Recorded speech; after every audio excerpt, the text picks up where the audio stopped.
Sledujete noviny.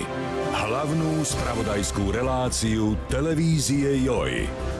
Dobrý večer, vítajte pri sledovaní prvých novín v roku 2015. Prvých a hneď špeciálnych, veď preto sme tu teraz v takej trochu nezvyčajnej, tmavo-mlasej zostave.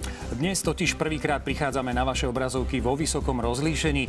Naše kolegyne nás preto poverili, aby sme to otestovali. Či všetko v poriadku, či sme dostatočne detailní, ostrí a pekní predovšetkým, aby oni mohli byť krásne a bezchybné. No a s týmto ťažkým bremenom a obrovskou zodpovednosťou sa teda do toho pustíme.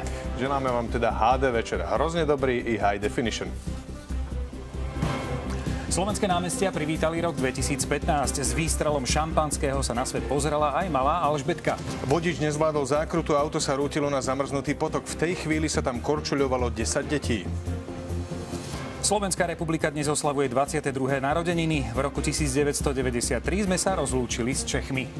Ako na nový rok, tak po celý rok. Plné stoly a k tomu hudba nechýbali ani v najchudobnejších osadách. Rozlúčku so starým rokom a vítanie toho nového zvládlo naše hlavné mesto veľmi veselo. Plné hudby, spevu a tanca bolo nielen hlavné, ale tiež Hviezdoslavovo námestie. Všade tam sa zabával pospolitý ľud z celého Slovenska, a dokonca aj turisti zo zahraničia. Na vrcholom bol 7-minútový ohňostroj, ktorý tentoraz nepokazilo počasie.